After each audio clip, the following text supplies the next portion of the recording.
All right, so are you ready to dive back into the world of Harry Potter? Always. Me too. Yeah. Today we're taking a close look at Harry Potter and the Goblet of Fire. Specifically, Harry's crazy experience in the Triwizard Tournament. It's definitely a turning point in the series. Oh, absolutely. And we've got the illustrated edition with us, which adds a whole new level of creepiness, let me tell you. Those illustrations are fantastic. Yeah, but okay, here's the big question right off the bat. How in the world does Harry's name end up in that Goblet of Fire? Right. Is it really an accident, or is there something more going on, like something more sinister? Yeah. And who are all these mysterious figures lurking in the shadows? Exactly. So many questions. Well, in this deep dive, we're going to uncover the twists and turns of this really pivotal chapter in Harry's journey as Voldemort's return becomes more and more of a threat. And what's really interesting is that the book starts miles away from Hogwarts, in this seemingly normal village called Little Hangleton. Little Hangleton? Years before Harry even sets foot there, a murder happens. And that's where the mystery starts. Whoa, hold on. You're telling me this whole thing kicks off with a murder mystery? Yep. That's a pretty good hook to get you reading. Okay, so let's break this down. So Frank Bryce, the groundskeeper, becomes the main suspect. Right. But he says he saw this weird teenager at the scene, dark hair, pale, but nobody believes him, right? Nope. They dismiss his story. But you, as the reader, you're left with this feeling that something's not right. Oh, yeah, definitely. And here's the kicker. That teenager Frank saw, it was Tom Riddle, the boy who becomes Lord Voldemort. No way. This tiny detail is J.K. Rowling at her best, foreshadowing that links right back to Voldemort's return. Wow. So we have a murder, a mysterious teenager, and a ton of questions. What happens next? Well, then we're taken to this secret meeting between Voldemort and Wormtail. Okay. Voldemort is weak, desperate to get his power back, and he's obsessed with using Harry's blood for some dark ritual. Wait a minute. Voldemort needs Harry's blood. That's just creepy. Why Harry, though? Why not just some random wizard? That's the big question, isn't it? Voldemort's obsession with Harry, his need for Harry's blood, it suggests a deeper connection between them, a vulnerability that maybe even Voldemort doesn't understand. And let's not forget about Wormtail in all this. Oh, right. He is absolutely terrified of Voldemort. Understandably. Of course. But there's something more to his fear, isn't there? Absolutely. Wormtail's fear shows us the power dynamics. He's totally under Voldemort's control. A puppet, basically. Wow. And this dynamic is so important because it foreshadows how Voldemort is going to manipulate everything throughout the story. Speaking of manipulation, remember when Frank Bryce overhears Voldemort and Wormtail? And then Nagini, Voldemort's snake, she tells Voldemort that Frank's there? Talk about wrong place, wrong time. Oh, man, yeah. Nagini's role is important here. She's more than a pet. She's like an extension of Voldemort's power, his eyes and ears. That's a good point. And this scary moment really highlights the danger that Frank is in now. He's stumbled onto a secret that could get him killed. And meanwhile, back with Harry, he gets this painful reminder of the danger he's in when his scar starts hurting at the Dursleys. Right. It's like a warning sign. Exactly. The scar, it's this physical connection between Harry and Voldemort. It's like a barometer for the dark forces that are gathering. As Voldemort gets stronger, the pain in Harry's scar gets worse too, foreshadowing the confrontation that's coming. But before we get to that, there's this big event, the Quidditch World Cup. Oh yeah, the World Cup. Harry finally gets away from the Dursleys and goes with the Weasleys. It's all excitement. Leprechaun's Vila. Yeah. Such a contrast to all the darkness we were just talking about. Exactly. The World Cup gives us a break as readers, a glimpse into the wizarding world when it's vibrant and carefree. But this carefree atmosphere, it's an illusion. It's the calm before the storm that makes what happens next even more shocking.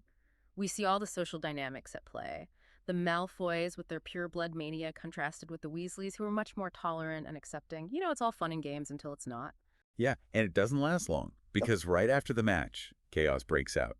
The dark mark Voldemort symbol appears in the sky, and everyone freaks out. It's this chilling reminder that the threat is real and closer than anyone thinks. Yeah, the appearance of the dark mark is a major turning point. It shatters that feeling of safety and brings the threat of Voldemort into focus. And then we see the Ministry officials trying to maintain control, scrambling to find who did it. They end up blaming Winky, a house elf who was found with Harry's wand. Wait, Winky? That doesn't make sense. How did she get Harry's wand? Something's fishy here. You're right to be suspicious. This whole thing with Winky is huge because it shows how much the Ministry is in denial. They're trying to downplay how serious the situation is. Oh, They're so worried about keeping things in order that they're ignoring the obvious signs that Voldemort is back. But, Yeah. ignoring a problem doesn't make it go away. True. Okay, so we've got a murder, a creepy snake, a terrifying symbol in the sky, and a very confused house elf. Where does Harry fit into all of this? Well, that's where things get even crazier. Harry's name is mysteriously put into the Goblet of Fire, which means he has to compete in the Triwizard Tournament. Hold on, someone put Harry's name into a magical goblet that chooses champions for this deadly competition. That sounds like a terrible idea. It is a terrible idea, especially for Harry. And you realize pretty quickly that this is not an accident. It's all planned a trap set by Voldemort to lure Harry to his death. This is intense. Yeah. So Harry is forced to compete in this tournament even though he has no idea what he's gotten himself into. Mm-hmm. And Voldemort's pulling the strings behind the scenes. What could possibly go wrong? Well, let's just say things are about to get a whole lot more dangerous for Harry, and the Triwizard Tournament is just the beginning. Oh, boy. Yeah. And remember those disappearances Sirius talked about? Oh, yeah? Bertha Jorkins vanished, and Sirius thought Crouch's son might be involved, the one who was supposed to be in Azkaban. Okay, so now we have missing witches and escaped convicts.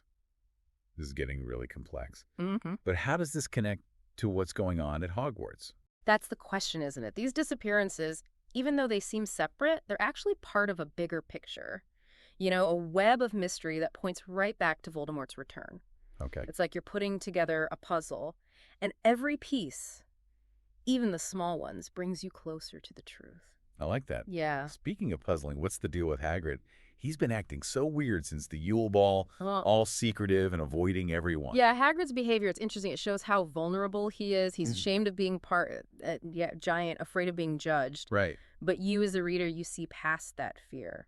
You see the good in him. Yeah, and it takes Dumbledore, the wisest wizard ever, to gently guide Hagrid back and remind him that true friends accept you for who you are, not what you are.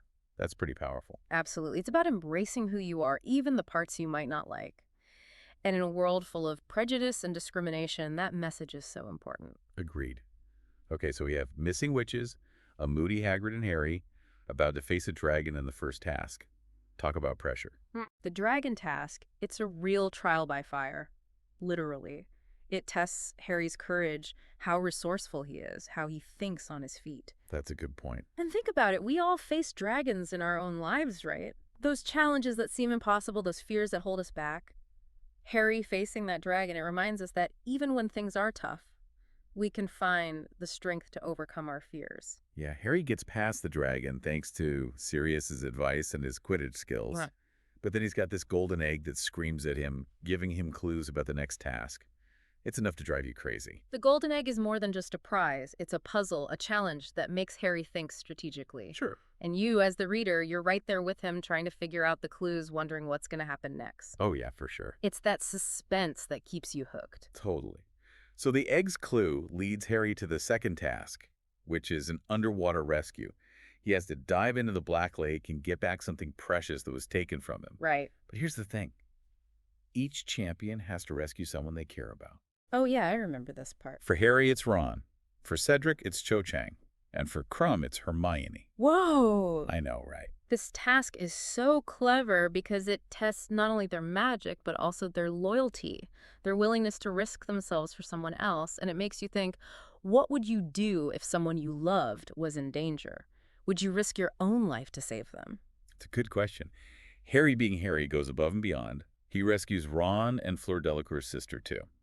Always putting others first, even when it's dangerous. That's so true. That selflessness, that's part of who Harry is. He doesn't care about winning or personal gain. He just wants to help people. Yeah. It reminds us that real heroism is about helping others, even when it's risky. And all this time, Barty Crouch Jr., disguised as Mad-Eye Moody, is making sure Harry stays ahead in the tournament. It's creepy how he's been playing everyone, especially Harry. Oh, yeah. Crouch Jr.'s deception. It's like a masterclass in manipulation. He uses his authority to gain Harry's trust, all while leading him right into Voldemort's trap. It's a reminder that you can't always trust appearances, and sometimes the people we think are good can turn out to be the worst. It's a huge betrayal, especially for Harry, who saw Moody as a mentor, someone he could look up to. Yeah. So we've got underwater rescues, a manipulative teacher, and all this tension leading up to the final task.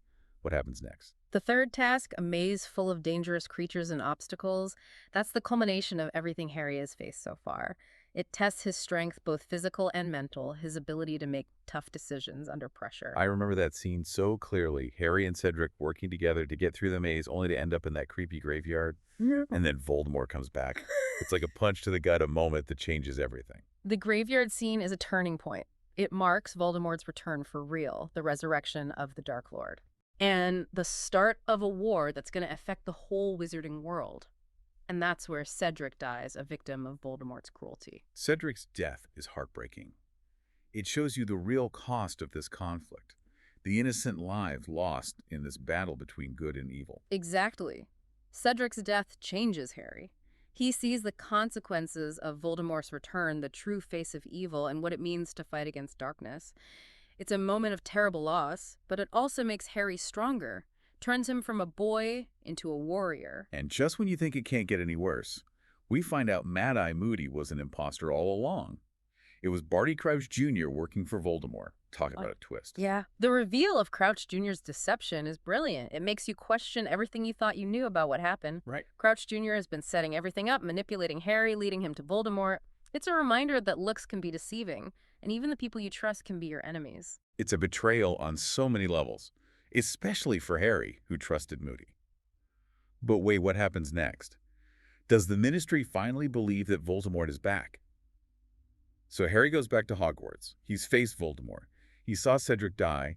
He tries to tell everyone what happened, but does anyone believe him? That's where the Ministry's reaction is really strange. Cornelius Fudge, the Minister of Magic, he refuses to accept that Voldemort is back. Seriously, after everything Harry went through, after what he saw, they still don't believe him. Why would they do that? Well, think about it. Fudge, he represents the part of the wizarding world that's scared of change and chaos. They've convinced themselves that Voldemort is gone, that they're safe. If they admit he's back, it would shatter that belief. They'd have to face a reality they don't want to. So they'd rather pretend everything is okay than face the truth. But wouldn't that make things worse in the end? Absolutely. You can't just ignore a problem and hope it goes away. It just gets bigger and stronger. And that's the frustrating thing about the Ministry's response. They're so focused on keeping things under control that they're missing the real danger. It's like that saying, there are none so blind as those who will not see. But what about Harry? How does he handle the Ministry not believing him on top of everything else he's dealing with? Even after all the trauma and betrayal, Harry is incredibly resilient. He goes back to the Dursleys for the summer, but he's carrying the weight of Cedric's death and knowing that Voldemort is back. He's not the same. He's not just a boy caught up in something extraordinary anymore. He's becoming a warrior, a symbol of hope against the darkness. It's a lot for someone so young to carry. But he's not alone, right? No, he's not. He has Ron and Hermione. They believe him and they support him. And he has Dumbledore, who sees Harry's potential and wants to guide him, prepare him for what's coming. Dumbledore's like that wise mentor, the one who helps Harry understand the magical world and the darkness that's threatening it. Exactly. Dumbledore knows how important Harry is in this fight. He knows Harry is the key to defeating Voldemort, and he's committed to giving him the knowledge, the skills, the support he'll need to face his destiny. So what can we learn from all this? Right. What does Harry's experience in the Triwizard Tournament tell us about the bigger battle against Voldemort? It gives us a glimpse of the sacrifices that will be made, the courage that will be needed, and the complexities of a world where good and evil are constantly fighting. It reminds us that fighting against darkness is never easy. There will be losses and betrayals. But in the end, it's a story about hope, about the power of love, friendship, and bravery, even when things seem impossible. And that's a message that goes beyond just the book, doesn't it? It reminds us that even when things are really dark, we can find strength in each other, in our shared humanity, and in believing that a better world is possible. So as we wrap up our deep dive into Harry Potter and the Goblet of Fire, I'm left wondering, how does knowing that Voldemort is back change how you see the earlier books? Does it add a layer of foreshadowing, a sense of something bad coming?